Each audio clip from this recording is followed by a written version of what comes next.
আচ্ছা, তো শুরুতে আমাদের যে বিষয়টা যে আমরা গতদিন দেখছি যে কনস্ট্রেন্ট স্যাটিসফ্যাকশন প্রবলেম আমরা কাদেরকে বলতাম এবং এইগুলা কিভাবে বা কেন এটাকে কনস্ট্রেন্ট স্যাটিসফ্যাকশন প্রবলেম বলা হয়, এই প্রবলেমে কোন কোন বিষয়গুলোকে খেয়াল করতে হয়, যেমন ভ্যারিয়েবল, তারপর সেই ভ্যারিয়েবলের ডোমেইন, তারপর হচ্ছে কনস্ট্রেন্টস গুলা। তো এই বিষয় নিয়ে আমরা বলছিলাম, তারপর আমরা একটু খুব সংক্ষেপে এই বিষয়টা আবারও বলি। ভ্যারিয়েবলস হচ্ছে সেই সকল জিনিস যেটাতে আমরা কোনো ভ্যালু অ্যাসাইন করতে চাচ্ছি। তো কনস্ট্রেন্ট স্যাটিসফ্যাকশন প্রবলেমে আমরা আসলে এই যে এখানে যে বিভিন্ন স্টেট গুলো দেখতে পাচ্ছি, এই স্টেট গুলোকে ভ্যারিয়েবলস চিন্তা করতেছি। কেন? কারণ হচ্ছে এই ভ্যারিয়েবলস এর ভিতরে আমরা বিভিন্ন কালার অ্যাসাইন করতে চাই। ঠিক আছে, অর্থাৎ এক একটা স্টেটকে আমরা এক একটা ভ্যারিয়েবল চিন্তা করতেছি এবং এই স্টেট গুলোকে এক একটা কালার অ্যাসাইন করতে চাচ্ছি, এবং ওটাই ছিল আমাদের কনস্ট্রেন্ট, যে প্রত্যেকটা পাশাপাশি স্টেটে ডিফারেন্ট ডিফারেন্ট কালার অ্যাসাইন করতে হবে। সো স্টেট গুলো হচ্ছে ভ্যারিয়েবল, আর তার ডোমেন হচ্ছে আমার কোন কোন অ্যালাউয়েবল কালার আছে। এখানে কালার তিনটা আছে বলে যে তিনটাই থাকবে সবসময় এমনটা না, হতে পারে সেটা চারটাও হতে পারে, পাঁচটাও হতে পারে। ঠিক আছে, সো এটা হচ্ছে আমাদের ডোমেন। তো এই বিষয়টা বোঝার পর আমরা দেখছিলাম যে কিভাবে কনস্ট্রেন্ট গ্রাফ তৈরি করতে হয়, আর বাইনারি কনস্ট্রেন্ট বা স্যাটিসফ্যাকশন প্রবলেম কোনটা ছিল।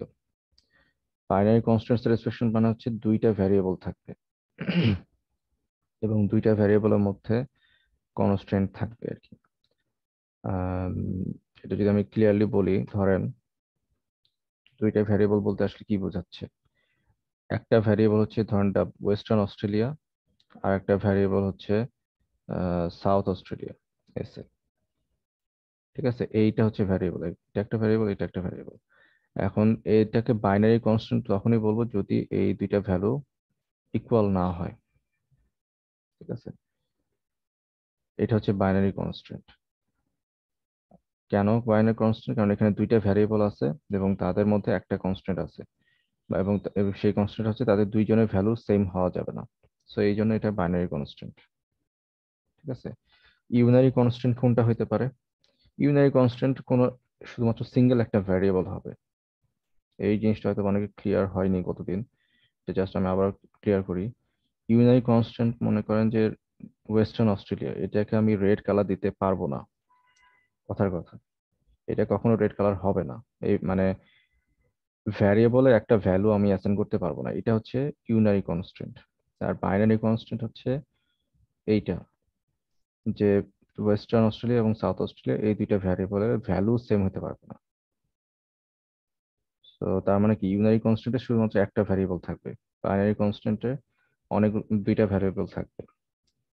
সো এখানে ডাব্লিউ এ এস এ আছে, এরপর আর একটা হতে পারে, এস এর সাথে হচ্ছে আমাদের এন এস ডাব্লিউ হতে পারে। এটা একটা বাইনারি কনস্ট্যান্ট, এই দুইটা ইকুয়াল হবে না। ঠিক আছে, এইভাবে হচ্ছে এগুলো হচ্ছে বাইনারি কনস্ট্যান্ট। আর হাই অর্ডার কনস্ট্যান্ট বা মাল্টিপল কনস্ট্যান্ট হচ্ছে কি অনেকগুলো ভ্যারিয়েবল একসাথে চিন্তা করতে হবে ডেফিনেটলি। তো সেটা খুবই সহজ ভাবে এখন চিন্তা করা যাবে। ওকে,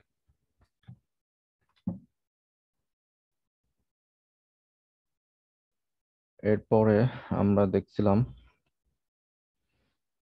আম, বিভিন্ন ভ্যারিয়েবল এবং তার ভ্যালু কি কি হইতে পারে। তো সেই জিনিসগুলো এখানে যে এখানে বলাই আছে, ইউনারি কনস্ট্যান্টে একটা ভ্যালু কোন একটা পার্টিকুলার কালার নিতে পারবে না, সো এটা হচ্ছে ইউনারি কনস্ট্যান্ট। এবং হাই অর্ডার কনস্ট্যান্ট হচ্ছে মাল্টিপল ভ্যারিয়েবলস ইনভলভ থাকবে। এটা ক্লিয়ারলি বলাই ছিল, হয়তো অনেকে ধরতে পারেননি।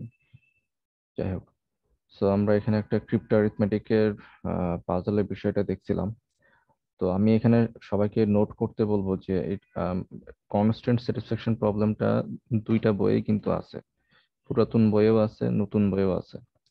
আর নতুন বইটা হচ্ছে যেটা যেটা টাইটেল নরভিক অরিজিনাল নামে একটা যে টাইটেল আছে, 20 মেগাবাইটের একটা সাইজ বইয়ের, ওইটা হচ্ছে নতুন বই। সো এইখানে এই স্লাইডে যে টপিকগুলো আছে, এই টপিকগুলো আসলে নতুন বই থেকে দেওয়া আছে। সো ডেফিনেটলি যখন বই পড়বেন আপনারা নতুন বইটা একটু ফলো করবেন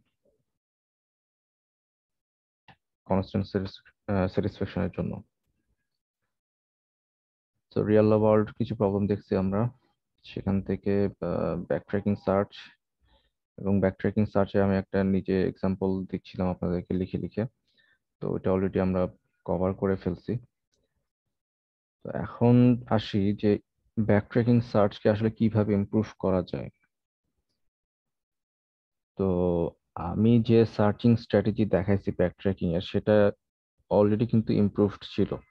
মানে আমি যেটা করছিলাম সেটা হচ্ছে যে কি বলে, কালার ভ্যালুগুলাকে সিকুয়েন্সিয়ালি চেক করে করে যাইতাম। অর্থাৎ আমাদের কালার ভ্যালু ছিল তিনটা, রেড গ্রিন ব্লু। আমাদের কালার ভ্যালু ছিল তিনটা, red green blue. So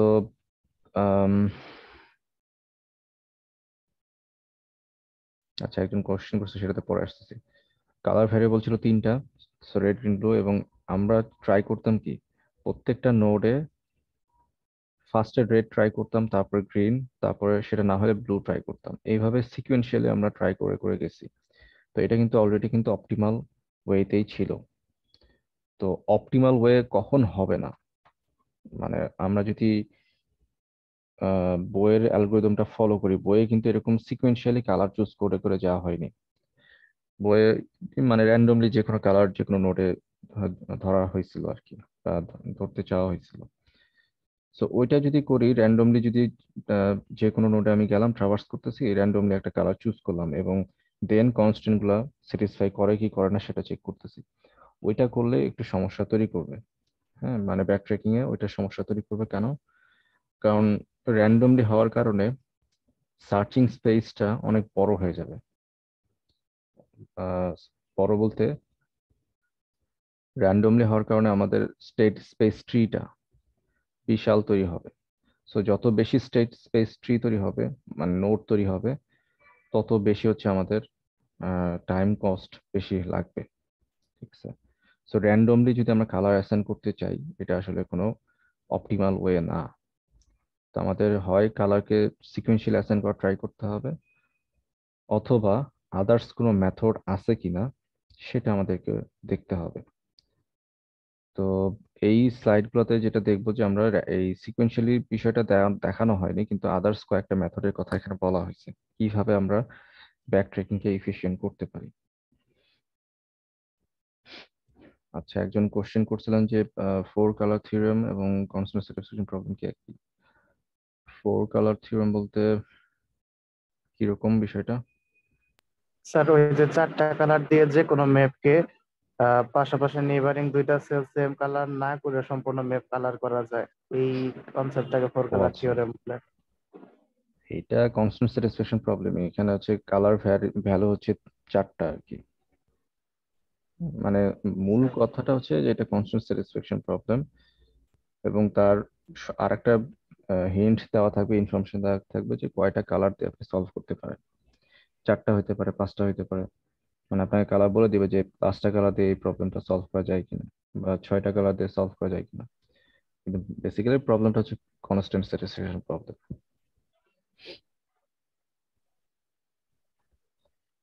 sir আচ্ছা। বুঝেছি, তাহলে ফোর কালার ওইটার একটা পার্টের মতো কাজ করতেছে এখানে। হ্যাঁ, মানে সেম প্রবলেমই, জাস্ট হচ্ছে কালারের ভ্যালু চারটা দেওয়া হয়েছে আর কি। Yes, sir. আচ্ছা। সো আমাদের যে টার্গেটটা ছিল ইমপ্রুভ করা, ব্যাক ট্র্যাকিংকে কিভাবে আমরা ইমপ্রুভ করতে পারি, সো সেটা যদি আমরা একটু খেয়াল করতে যাই, কয়েকটা স্ট্র্যাটেজি আছে। সেই স্ট্র্যাটেজির মধ্যে প্রথম স্ট্র্যাটেজি হচ্ছে চেক করা মোস্ট কনস্ট্রেন্ট ভ্যারিয়েবল। মানে আমাদেরকে চেক করতে হবে কোন কোন ভ্যারিয়েবল গুলো মোস্টলি কনস্ট্রেন্ট আছে। মোস্টলি কনস্ট্রেন্ট বলতে এখানে যেটা বোঝাচ্ছে যে, আমরা এটা এভাবে বোঝার চেষ্টা করি, আমাদের ভ্যারিয়েবল মনে করেন ডাব্লিউ এ। ডাব্লিউ এ তে যদি আমরা কালার দিতে চাই, তো এই ডাব্লিউ এ তে আমরা কয়টা কালার আসলে দিতে পারবো mostly.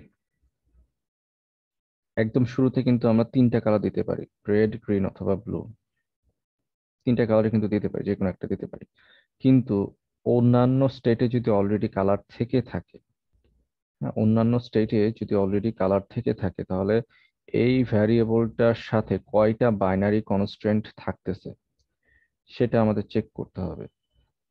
So most constraint variables যেটা মিন করে সেটা হচ্ছে যে একটা পার্টিকুলার ভ্যালু, সরি ভ্যারিয়েবল, ধরেন এস এর কথা যদি বলি, এস এর সাথে যেহেতু অনেকগুলা বাইনারি কনস্ট্যান্ট আছে, এস এ ছিল যে এইটা, এস এ ছিল এই অংশটা, এস এর সাথে অনেকগুলো বাইনারি কনস্ট্যান্ট আছে, এইখানে একটা, এইখানে আছে একটা, এইখানে একটা আছে, এইখানে একটা আছে। সো এস এর সাথে সবাই কানেক্টেড ছিল। সো তার মানে অনেকগুলো বাইনারি কনস্ট্যান্ট আছে। তো সবার আগে ট্রাই করতে হবে কি, মোস্ট কনস্ট্যান্ট ভ্যারিয়েবলস এর ভিতরে যে এই ভ্যারিয়েবলটাকে কোন কালারটা অ্যাসাইন করা যায়, বা এর জন্য সবচেয়ে কম কয়টা ভ্যালু আসলে অ্যাসাইন করা সম্ভব। ঠিক আছে। সো এই মোস্ট কনস্ট্যান্ট ভ্যারিয়েবলস গুলোকে খুঁজে খুঁজে বের করে ওইটাতে একটা কালার, মানে যে কালারটা পসিবল সেটা অ্যাসাইন করে দেওয়া আগেই, এটা হচ্ছে কি একটা স্ট্র্যাটেজি। স্ট্র্যাটেজিটার আইডিয়াটা খুবই সিম্পল, যে আমাদের সিএসপি যখন চলবে, ব্যাকট্র্যাকিং অ্যালগরিদম যখন চলবে, তখন আমাদের খুঁজে বের করতে হবে কোন ভ্যারিয়েবলটা সবচেয়ে বেশি কনস্ট্রেন্টের মধ্যে আছে, এবং তাকে আমরা যে কোনো কালার, তার জন্য যে কালারটা পসিবল অন্যান্য বাইনারি কনস্ট্যান্ট স্যাটিসফাই করে, সেই কালারটা আমরা তাকে দিয়ে দিব। ঠিক আছে। যেমন এই এক্সাম্পল আমরা যদি দেখি খেয়াল করে, এখানে ফার্স্টে ডাব্লিউ এ কে রেড দেওয়া হয়েছে, তারপরে তাহলে এটার কোনো কনস্ট্যান্ট ছিল না, কারণ এটা সব শুরুতে যেহেতু ছিল। এরপরে যখন এটা ছিল খুব সম্ভবত এস এ সাউথ অস্ট্রেলিয়া, বা কিছু একটা ছিল, যাই হোক নর্দার্ন টেরিটরি মনে হয়। তো এই অংশে যখন আমরা কালার দিচ্ছিলাম, তখন এইটার কনস্ট্যান্ট ছিল শুধুমাত্র একটা, যে এটাতে রেড কালার হতে পারবে না। তো তখন এটাতে গ্রিন কালার দেওয়া হয়েছে, যেটা যেটা কিনা পরবর্তী স্টেটে। এরপরে যখন চেক করা হয়েছে এই বাকি স্টেটগুলোর মধ্যে, এইটাতে একটা কনস্ট্যান্ট আছে, এটাতে এক্সট্রা একটা কনস্ট্যান্ট, এইটাতে একটা কনস্ট্যান্ট, কিন্তু এসএতে ছিল দুইটা কনস্ট্যান্ট সাউথ অস্ট্রেলিয়াতে, মানে এই অংশে। সো এইটাই হচ্ছে আমাদের মোস্ট কনস্ট্যান্ট ভ্যারিয়েবল। ঠিক আছে। সো কারণ হচ্ছে এইখানে অলরেডি রেড আছে, এর পাশে অলরেডি গ্রিন আছে। সো যেহেতু এটা মোস্ট কনস্ট্যান্ট, তো একে আগে ভ্যালু অ্যাসাইন করা উচিত। স্ট্র্যাটেজিটা হচ্ছে সিম্পল, এটা হচ্ছে একটা স্ট্র্যাটেজি, যে আমরা মোস্ট কনস্ট্যান্ট ভ্যারিয়েবলকে আগে ভ্যালু অ্যাসাইন করব। এটা একটা ওয়ে হইতে পারে। এটাকে আর অন্যভাবে বলা হয় যে মিনিমাম রিমেইনিং ভ্যালুস। হ্যাঁ, মানে মিনিমাম রিমেইনিং ভ্যালুস অর্থাৎ কি, এই স্টেটে মানে এস এ যদি এটা হয়, এই স্টেটে আমি সর্বোচ্চ সর্বনিম্ন কয়টা ভ্যালু অ্যাসাইন করতে পারবো। আমার কালার ভ্যারিয়েবল হচ্ছে তিনটা, রেড, গ্রিন, ব্লু। তাহলে এস এতে আমরা সর্বোচ্চ বা সর্বনিম্ন কয়টা ভ্যালু অ্যাসাইন করতে পারবো।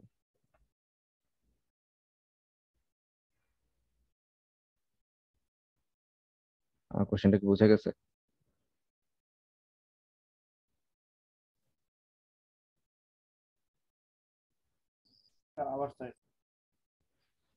আচ্ছা, কোশ্চেন হয়তো অনেকে বুঝেন নাই বা বিষয়টা ধরতে পারতেছেন না।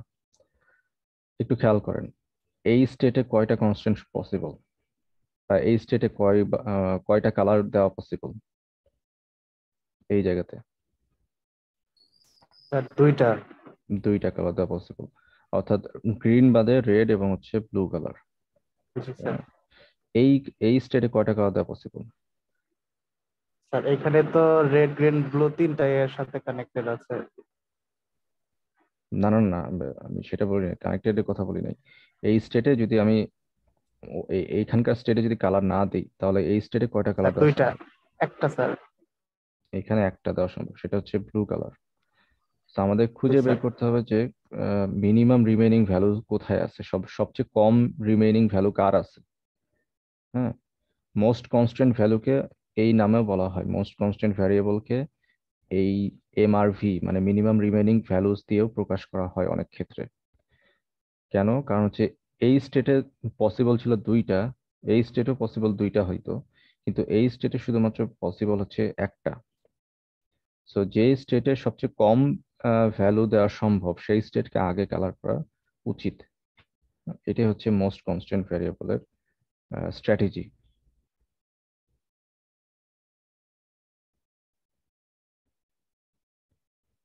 আচ্ছা, এটা অলরেডি আমি বলে ফেলছি। সো এটা মানে যে কথাগুলো বলতেছিলাম যে সবচেয়ে কম কনস্ট্যান্ট যেখানে, সরি, সবচেয়ে কম ভ্যালু যেখানে অ্যাসাইন করা যাবে সেটাকে আগে অ্যাসাইন করে দিব আমরা। এটা অলরেডি এখানে বলা হয়েছে, এটা একটু বই থেকে পড়ে নেবেন বা বই যদি খুঁজে পান আপনারা। এরপর আরেকটা স্ট্র্যাটেজি আছে, সেটা হচ্ছে লিস্ট কনস্ট্রেইনিং ভ্যালু।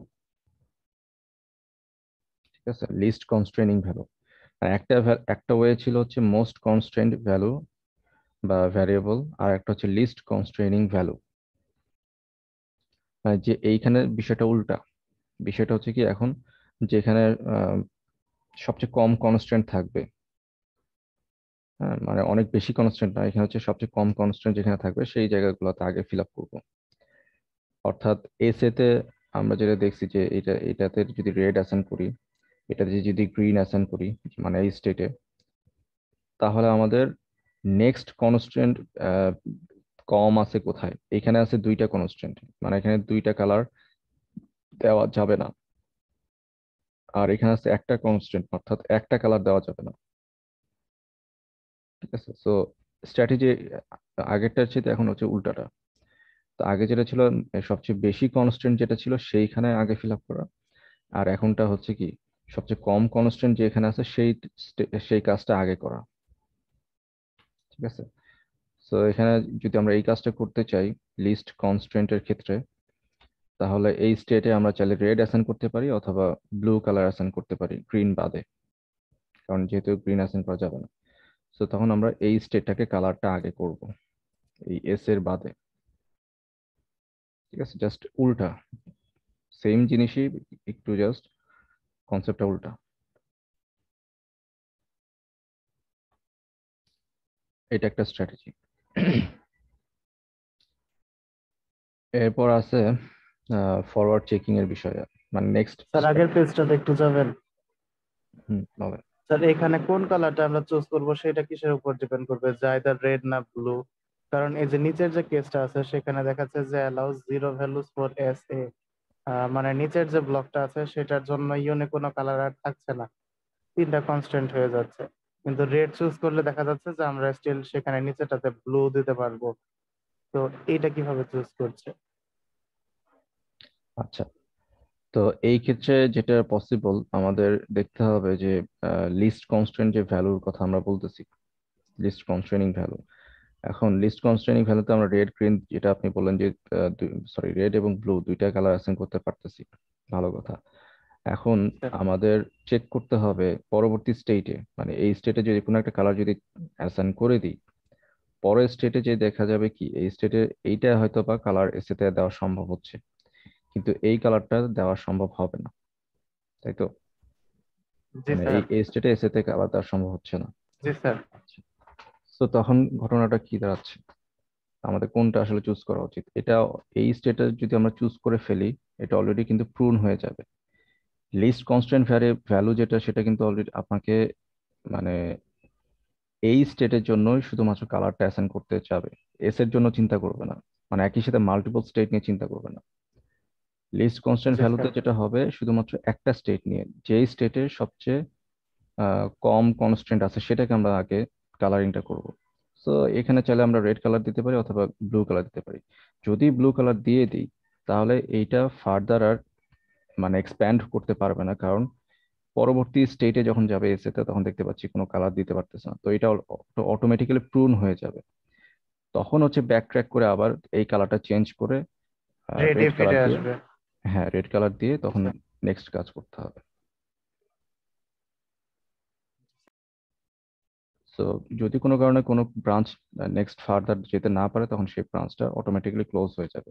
তখন তার প্রিভিয়াস স্টেটে ফেরত যেতে হবে, তাকে কালারটা রিঅ্যাসাইন করতে হবে।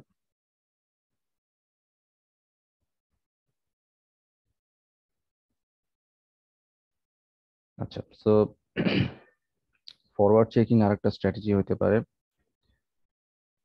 সেটা হচ্ছে ফরওয়ার্ড চেকিং আইডিয়াটা দেখি আমরা আগে। Keep track of remaining legal values for unassigned variables. অর্থাৎ যে সকল ভ্যারিয়েবলে আমরা এখনো ভ্যালু অ্যাসাইন করি নাই তার জন্য কি কি ভ্যালুগুলো লিগ্যাল আছে শুধুমাত্র সেইগুলো আমরা স্টোর করে রাখবো। এবং terminate search when any variable has no legal values. এবং আমরা সার্চটা তখনই টার্মিনেট করে দিব যখন কোনো স্টেটের কোনো লিগ্যাল ভ্যালু দেওয়া আর পসিবল হবে না। সো এখানে দেখেন প্রত্যেকটা স্টেটে কি কি কালার পসিবল, কালার তিনটা কালারই সবগুলো স্টেটে পসিবল ইনিশিয়ালি। একদম শুরুতে যে কোনো স্টেট যদি শুরু করি, সবগুলো কালারই দেওয়া, যে কোনো নোটে যে কোনো কালার দেওয়া সম্ভব, মানে একদম শুরুতে যখন ফাঁকা ছিল গ্রাফটা। কিন্তু যদি একটা নোডে কালার আমি অলরেডি দিয়ে ফেলি রেড কালার, ধরেন ডাব্লিউ কে রেড কালার দিয়ে দিছি, হ্যাঁ এটা হচ্ছে ফরওয়ার্ড চেকিং। একটা নোডে কালার দিয়ে দিচ্ছি, তাহলে ফরওয়ার্ড স্টেটে যখন আমরা যাব, মানে নেক্সট স্টেটে যখন যাব, তখন ইমিডিয়েট পাশের যে নোডটা ছিল সে তখন ওই কালারটা নিতে পারতেছে না, রেড কালার নিতে পারতেছে না। তার জন্য অ্যালাউয়েবল কালার হয়ে গেছে এখন গ্রিন অথবা ব্লু। এবং এই ডাব্লিউ এর সাথে যারা যারা কানেক্টেড ছিল এস এ, এস এতেও এখন আমাদের দেখেন খেয়াল করে রেড কালারটা আর অ্যাসাইন করা যাবে না। হ্যাঁ, মানে এটা হচ্ছে একটা স্ট্র্যাটেজি, এটা হচ্ছে ফরওয়ার্ড চেকিং। ফরওয়ার্ড চেকিং এ ইনিশিয়ালি কি থাকবে, সবগুলো স্টেটে পসিবল তিনটা করে ভ্যালু ধরে নেওয়া থাকবে। একটা স্টেটে যদি আমি একটা কালার দিয়ে ফেলি, তাহলে বাকি ওর সাথে যারা যারা কানেক্টেড ছিল সেই সকল জায়গাতে এই কালারগুলো সাথে সাথে মিসিং হয়ে যাবে, অর্থাৎ মানে ভয়েড হয়ে যাবে ওই কালারটা। এইভাবে আগাতে হবে। এরপর যদি আবার ধরেন এনটি, এনটি কে যদি এখন আমরা এনটি কে, এনটি কে গ্রিন দিচ্ছে না, এটা কোনটা নাম ছিল আমি ভুলে গেছি। এটা কি কিউ ছিল নাকি এনটি ছিল, দাঁড়ান একটু দেখে আসি। এটা ছিল কিউ। হ্যাঁ, তো এখন হচ্ছে কিউ নোটকে যদি আমরা এই যে গ্রিন কালার দিয়ে ফেলি, এটা কিন্তু এমন না যে আমাদের এনটি পরবর্তীতে আছে এনটিতে কাজ করতে হবে, এমনটা না। যে কোনো নোট থেকে আমরা কাজ করতে পারি ফরওয়ার্ড চেকিং এ। সো এখন যদি আমরা কিউতে গ্রিন কালারটা দিয়ে দিই, এই যে কিউতে গ্রিন কালার দিয়ে দিছি, তো কিউ এর সাথে যারা যারা কানেক্টেড ছিল, যেমন এনটি, এনএসডব্লিউ এবং হচ্ছে এসএ, এই তিনটা নোড কানেক্টেড ছিল। তো এই দেখেন এনটিতে গ্রিন কালারটা নাই হয়ে গেছে, এনএসডব্লিউ তে গ্রিন কালার নাই হয়ে গেছে, এসএ তে গ্রিন কালার নাই হয়ে গেছে। ঠিক আছে, তো এইভাবে প্রত্যেকটা স্টেপ বাই স্টেপ আমাদের আগাইতে হবে। এটা হচ্ছে ফরওয়ার্ড চেকিং। এটার সাথে আসলে কাইন্ড অফ আমাদের, আমরা যে আমি যে সিমুলেশন দেখাইছিলাম যে সিকোয়েন্সিয়ালি কালার অ্যাসাইন করা ট্রাই করা, ওটার কিছুটা মিল আছে। হ্যাঁ, অর্থাৎ আমরা যদিও ইনিশিয়ালি কোনো নোডে তিনটা কালার ধরে নেইনি, সব শুরুতে ব্ল্যাঙ্ক ছিল, কিন্তু একটা একটা করে কালার দিচ্ছিলাম এবং কনফ্লিক্ট চেক করে করে কালারগুলো অ্যাসাইন করা ট্রাই করতেছিলাম। তো ওটার সাথে কিছুটা হলো এটা মিল আছে ফরওয়ার্ড চেকিং এর। তো তার মানে কি আছে, এই কাজটা কতক্ষণ চলতে থাকবে, এই কাজটা ততক্ষণ চলতে থাকবে, মানে এই কালার ভ্যালুগুলা বাদ দেওয়া ততক্ষণ চলতে থাকবে যতক্ষণ না সবগুলো ডটে আমরা কালার অ্যাসাইন করতে পারি। যেমন নেক্সট স্টেটে বা নেক্সট স্টেপে হচ্ছে ভি কে কালার অ্যাসাইন করা হয়েছে, ভি এর কালার ধরা হয়েছিল হচ্ছে ব্লু কালার। ঠিক আছে, ভি এর কালার এখানে ব্লু কালার ধরা হয়েছে। যদি ভি এর কালার ব্লু ধরা হয়, তখন দেখা যাচ্ছে ভি এর সাথে যারা যারা কানেক্টেড ছিল, অর্থাৎ এনএসডব্লিউ, এনএসডব্লিউ তো অলরেডি কালার রেড ছিল, সেটা মানে পসিবল ছিল রেড এবং ব্লু, সেখান থেকে ব্লু কালারটা বাদ হয়ে গেছে। এবং এসএ তে দেখেন এখন আর কোনো অ্যালাউয়েবল কালার নাই। ঠিক আছে, মানে এসএ তে এখন আর কোনো কালারই পসিবল না দেওয়া, সব কালার ভয়েড হয়ে গেছে। তো সেই ক্ষেত্রে তার মানে কি দাঁড়াচ্ছে, এই ভিতে যে আমি ব্লু কালার দিলাম লাস্টেই, যে এই ব্লু কালারটা দেওয়া আসলে আমাদের ঠিক হয়নি। সো তখন আমাদের আবার এটাকে ব্যাক ট্র্যাক করে আগের স্টেটে ফেরত যেতে হবে।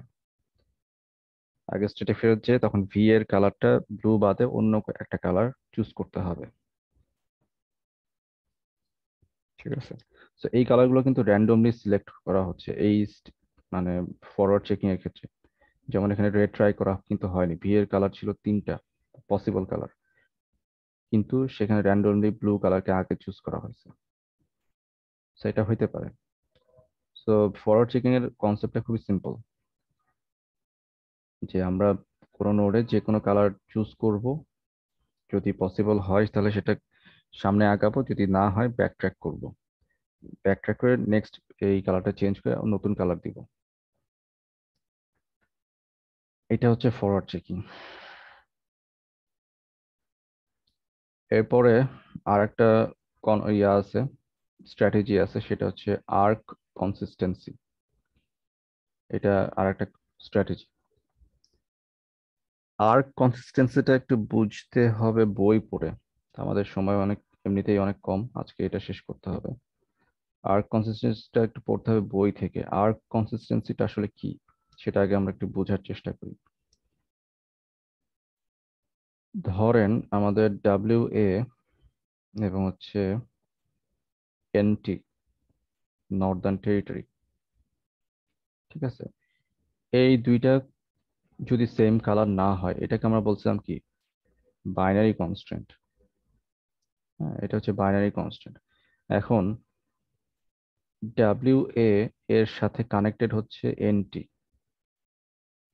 আর্ক বলতে আসলে যেটা বোঝাচ্ছে এজ, ঠিক আছে, আর্ক বলতে আসলে বোঝাচ্ছে এজ, মানে এই নোটের সাথে এনটি নোটটা কানেক্টেড, এটা বোঝানো হচ্ছে। সো এইখানে যে সকল নোডগুলা কানেক্টেড আছে, সবাইকে এক একটা আর্ক হিসেবে চিন্তা করতে হবে। যেমন ডাব্লিউ এন টি একটা আর্ক বা এজ, ঠিক একইভাবে ডাব্লিউ এর সাথে এস এ আর একটা আর্ক বা এজ, এভাবে চিন্তা করতে হবে। এখন আর্ক কনসিস্টেন্সিতে যেটা করা হয়, ইনিশিয়ালি ইনিশিয়ালি এই আর্কের মধ্যে, অর্থাৎ যে দুইটা নোড আছে এই এজের সাথে কানেক্টেড, তাদেরকে ইনিশিয়ালি র্যান্ডমলি কালার চুজ করে নেওয়া হয়। যেমন ডাব্লিউ কে যদি রেড দেই, একে গ্রিন ধরে নিতে হবে। আবার ধরেন আরেকটা আর্ক আছে ডাব্লিউ এর সাথে হচ্ছে আমাদের এস এ, তো একে যদি আমি রেড দিই, তাহলে হচ্ছে একে আমরা গ্রিন কালার অ্যাসাইন করতে পারি। তো এইগুলো কিন্তু আসলে কোনো কনস্ট্রেন্ট ছাড়াই, চেকিং ছাড়াই এই কালারগুলো অ্যাসাইন করা হবে র্যান্ডমলি। আর কনসিস্টেন্সি আবার বলি, আর্ক মানে হচ্ছে এজ গুলা, এবং শুরুতে এদেরকে র্যান্ডমলি কালার চুজ করা হবে। হ্যাঁ, এবং র্যান্ডমলি কালার চুজ করে এদেরকে কিউতে পুশ করে রাখা হবে। এরপরে কিউ থেকে একটা একটা করে এজ বের করা হবে। এদের এদের সবাইকে আমরা হচ্ছে একটা কিউতে পুশ করে রাখবো, যতগুলো আর্ক আছে বা এজ আছে। এবং আর্ক কনসিস্টেন্সিতে যেটা মানে প্রথমত যেটা খেয়াল করা হয়, আর্কের যে নোডগুলো আছে বা এজের যে নোডগুলো আছে তাদের মধ্যে কালার ডিফারেন্ট আছে কিনা, এইটা শুধু এনশিওর করা হয়। পুরা নোডের কালার ডিফারেন্ট আছে কিনা সেটা কিন্তু চেক করা হবে না পুরো গ্রাফের। শুধুমাত্র এজের যে নোড দুইটা আছে তাদের কালার ডিফারেন্ট আছে কিনা, শুধুমাত্র এইটা এনশিওর করে সবগুলা আর্ক বা এজকে একটা একটা একটা কিউ এর ভিতরে পুশ করা হবে। এরপরে একটা করে মানে কিউতে যেটা হয় যে সবার আগে যেটা থাকবে সেটাকে সবার আগে বের করতে হবে। তো সেই এজ গুলাকে একটা একটা করে বের করা হবে, এবং এইটা ঠিক আছে কি না, মানে এই যে আমরা ধরে নিলাম, এটা তো র্যান্ডমলি ধরে নিছিলাম এই এজ গুলার কালার গুলা। তো এই কালারটা ঠিক আছে কিনা, অন্যান্য আর্কের সাথে কনস্ট্যান্ট ভায়োলেট করে কিনা সেটা চেক করতে হবে। যদি চেক করে, তাহলে বেশ কিছু প্রসিডিউর আছে কোনটার জন্য ভায়োলেট করতেছে। সো ধরেন এই শুধুমাত্র যেহেতু প্রথম যেটা আছে ডাব্লিউ এ, প্রথম নোটটাকে প্রায়োরিটি দেওয়া হয়। এর কালারটা ফিক্সড রেখে এইটার যে কালারটা ছিল, এর কালারটা কার কার সাথে কনফ্লিক্ট করতেছে তাদেরকে আপডেট করতে হবে। ঠিক আছে, মানে প্রত্যেকটা এই কিউ এর ভিতরে যতগুলো এজ আছে সবাইকে এভাবে আপডেট করতে হয়। তো এটা একটু বেশ জটিল প্রক্রিয়া আর কনসিস্টেন্সিটা অন্যান্য প্রক্রিয়ার চাইতে। কিন্তু এটা করাটাও এটা করলেও কিছুটা হলেও স্টেট স্পেস কম হইতে পারে, যেহেতু এটা শুধুমাত্র এজ নিয়ে কাজ করতেছে। ঠিক আছে, তো এইভাবে আসলে ব্যাক ট্র্যাকিংটাকে ইমপ্রুভ করা যায়। তো আমি একটা আবারও বলি, আর্ক হচ্ছে, আমি এই জিনিসটা একটু কঠিন যেহেতু সংক্ষেপে জাস্ট রিক্যাপ করি। আর্ক হচ্ছে আমরা যে এজ গুলো আছে গ্রাফের, সে এজ গুলার মধ্যে যে দুইটা নোড থাকে তাদেরকে র্যান্ডমলি প্রথমে কালার দিয়ে দিব। যেমন ডাব্লিউ এন টি একটা আর্ক, তো এদের কালার গ্রিন দিয়ে দিলাম। তো আর্কের দুইটা নোডের কালার ডিফারেন্ট থাকতে হবে, প্রথম শর্ত হচ্ছে এটা। এইভাবে যতগুলা এজ বা আর্ক আছে সবাইকে এভাবে ডিফারেন্ট ডিফারেন্ট কালার দিয়ে আমরা কিউতে পুশ করে রাখবো। এরপরে পরের স্টেপে যেটা হবে, আমি ধরেন অ্যালগোরিদমটা আছে এখানে একটা, এই যে অ্যালগোরিদম, পরের স্টেটে যেটা আছে কিউ থেকে আমরা প্রথমে একটা আর্ক রিমুভ করব।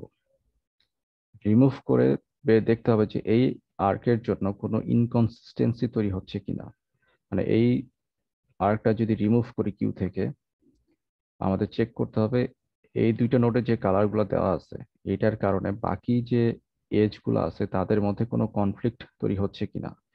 যদি কনফ্লিক্ট তৈরি হয় তাহলে আমাকে এই সেকেন্ড যে নোডটার আছে সেই নোডের কালারকে আপডেট করতে হবে। অথবা সেকেন্ড যে নোডের আছে যে যে যে কালারটার জন্য সমস্যাটা তৈরি হয়েছে, তো এই ডাব্লিউ এর সাথে আর যে যে কানেক্টেড ছিল তাদের নতুন করে আমাদের চেক করতে হবে যে এর আদার্স যে নোডগুলো আছে তাদের সাথেই তো আসলে কনফ্লিক্ট হচ্ছে। তো তখন এই নতুন যে কনফ্লিক্টিং এজ গুলো তৈরি হচ্ছে সেগুলোকে আবার কিউতে পুশ করতে হবে। সো যতক্ষণ পর্যন্ত এরকম কনফ্লিক্টিং কেস থাকবে ততক্ষণ পর্যন্ত আপডেট করতে হবে এবং কিউতে পুশ করতে হবে, আপডেট করতে হবে, কিউতে পুশ করতে হবে। ঠিক আছে। সো এই প্রসেসটা চলতে থাকবে আলটিমেটলি যতক্ষণ যখন আর কোনো কনফ্লিক্ট খুঁজে পাওয়া যাবে না তখন আমাদের প্রসেসটা শেষ হবে। সো এটা একটু জটিল আর কনসিস্টেন্সি। আমি এটা সাজেস্ট করব এই যে এই অ্যালগোরিদম যেটা আছে এটা বাসায় বই দেখে ঠান্ডা মাথায় পড়বেন। অ্যালগোরিদমটা কঠিন কিছু না, শুরুতে শুনতে একটু কঠিন লাগতে পারে, কিন্তু অ্যালগোরিদমটা বাসায় বসে একটু ঠান্ডা মাথায় নতুন যে বইটা দেওয়া আছে নরভিক অরিজিনাল যে বইটা সেটাতে আর কনসিস্টেন্সি অ্যালগোরিদমটা ডেসক্রাইব করা আছে। তো সেটা হাতে কলমে একটু বসে বসে একটু খাতায় বসে বসে চিন্তা করবেন। ঠিক আছে। সো এই কয়টা ওয়েতে আমরা হচ্ছে ব্যাক ট্রেকিং কে চাইলে ইমপ্রুভ করতে পারি। আম, আমাদের সময় যেহেতু কম আমরা একটু দ্রুত চলে যাই। এরপরে সিএসপির যে আরো যে অ্যাপ্লিকেশন বা আদার্স যে অ্যালগোরিদম আছে সেখানেও সিএসপির বেশ কিছু অ্যাপ্লিকেশন আছে, যেমন হিল ক্লাইম্বিং, সিমুলেটেড টানেলিং, এই টাইপের ওয়ার্কে আমরা সিএসপি অ্যাপ্লাই করতে পারি। সো এটা আসলে জাস্ট এক্সাম্পল হিসেবে দেওয়া হয়েছে, এটা জাস্ট জানার জন্য, এটা কঠিন কিছু না। সিএসপির আরেকটা সুন্দর উদাহরণ হচ্ছে এনকুইন প্রবলেম। ঠিক আছে, এনকুইন প্রবলেমটা কি? এনকুইন প্রবলেমে যেটা হয়, এটা এরকম হয়ে গেছে কেন?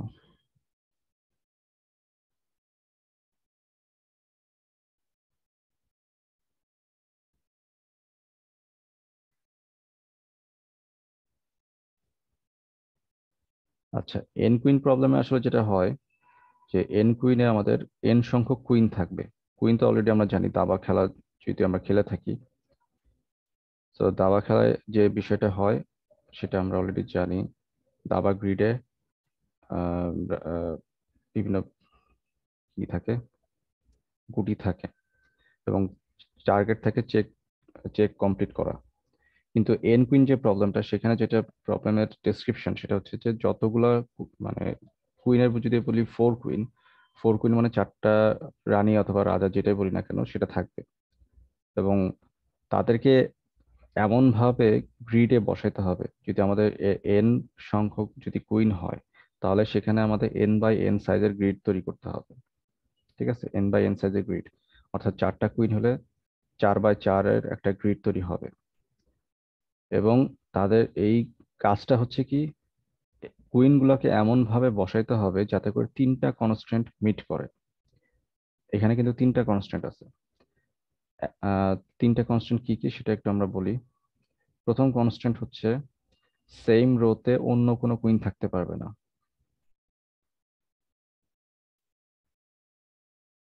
ঠিক আছে, মানে একই রোতে অন্য কোনো কুইন থাকতে পারবে না। একটা কুইনকে যদি আমি এইখানে বসাই ফেলি, একটা কুইনকে যদি এখানে বসাই ফেলি, এই রোতে আর কোনো কুইন থাকতে পারবে না এই বাদে।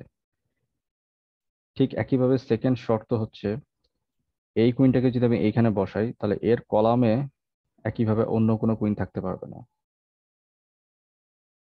ঠিক আছে?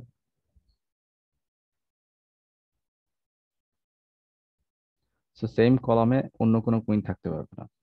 এবং আরেকটা শর্ত হচ্ছে 3 নম্বর শর্ত, যেটা সেটা হচ্ছে সেম ডায়াগোনালে।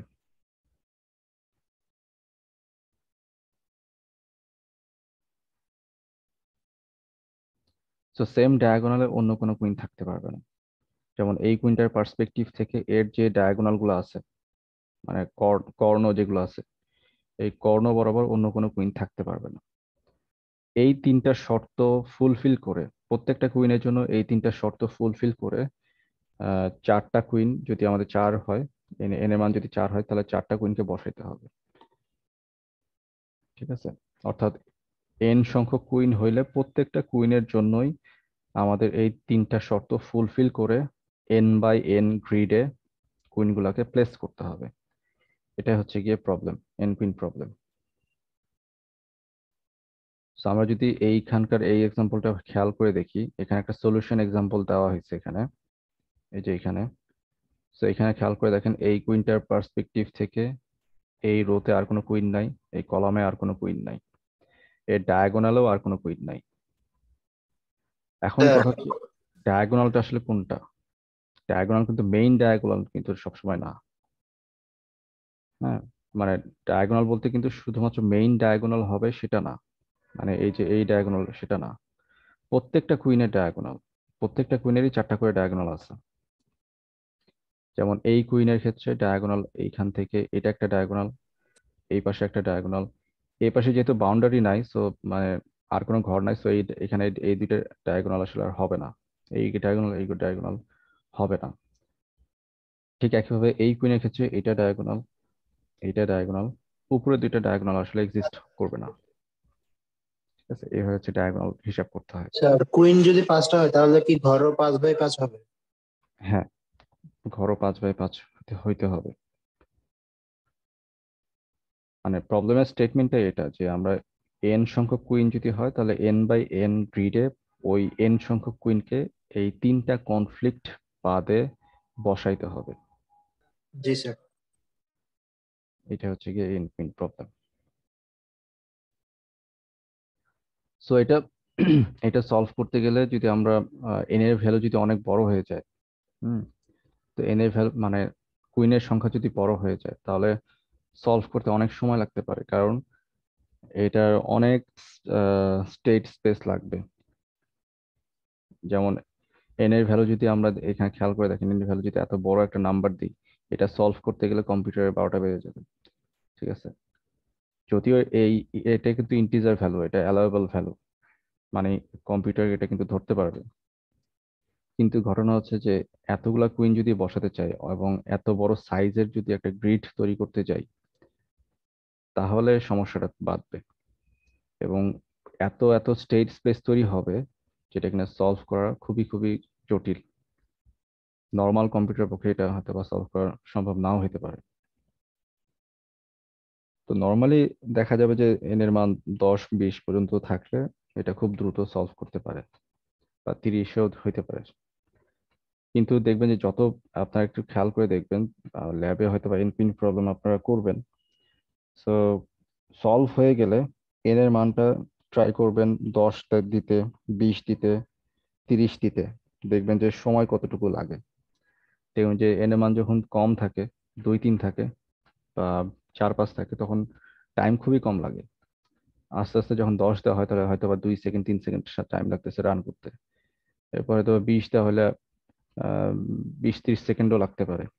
ঠিক আছে? এন এর মান কেন? কারণ হচ্ছে ব্যাকগ্রাউন্ডে অনেক স্টেট স্পেস তৈরি হয় আসলে। So, এইভাবে এন এর মান যত বাড়াবেন, তখন তত দেখবেন যে আমাদের কমপ্লেক্সিটি আরো বাড়তেছে। যাই হোক, so এটা হচ্ছে আর একটা কনস্ট্যান্ট স্যাটিসফ্যাকশন প্রবলেম, এটারও সলভিং স্ট্র্যাটেজি আছে। এটাও কাইন্ড অফ ব্যাকট্র্যাকিং দিয়েও করা সম্ভব, যদি ব্যাকট্র্যাকিং কনসেপ্টটা আমরা অ্যাপ্লাই করতে চাই, এটাও সম্ভব। তো যাই হোক ওইটা ল্যাবে আসলে ডিটেলস বলা হবে।